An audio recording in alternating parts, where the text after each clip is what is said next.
hivyo na kukosa. Pesa umenitesa na zuri umewatenga. Kwa misemo ya watu eti pesa makaratasi umenitoa Waisha kwambiaga ushapiga hata chakula cheche. Tabii kukula kwa sasa hivi mchana. Moto iko fyoto. Piga pia mchezi. Nasikia njala upetia na nitatu pia masomo ngo niende kwa masomo. Nishatoka kwa masomo yao kule. Nishakwambiaga mimi nasikia kanjala mapema sana. Ikifika saa 4 si yakula ni probleme kwangu. Piga chakula ndio nikule makaki. Nyangala kata kichwa saa maibwe.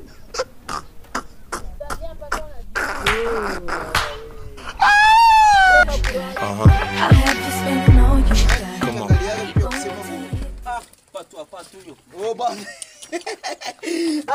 Kaskile rajim. Salamu alaykum. Wa alaikum salam wa alaikum batulilayo baraka.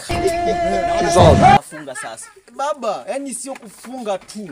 Yani na kufunga hata na huku tunafunga mazima. Kabisa. Naona hivi kweli ya kula.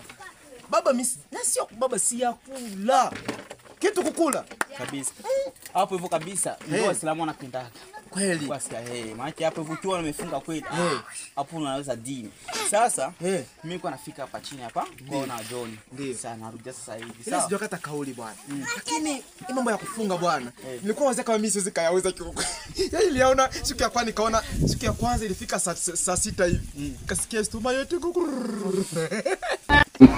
lakini kaza tu baba tajikaza. Hiyo ni desturi.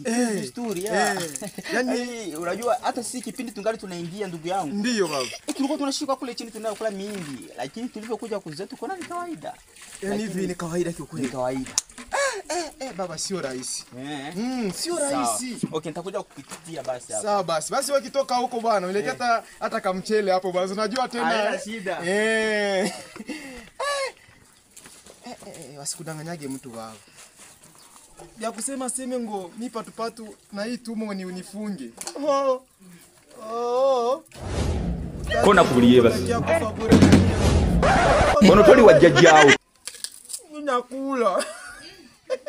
Wana patu. Mzani.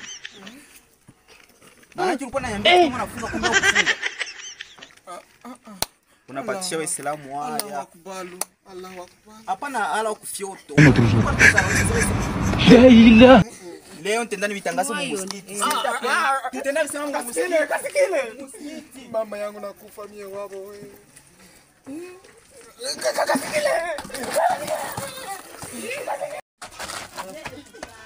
Kasikile.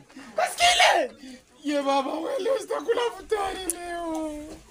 Sitakula futari leo wabo.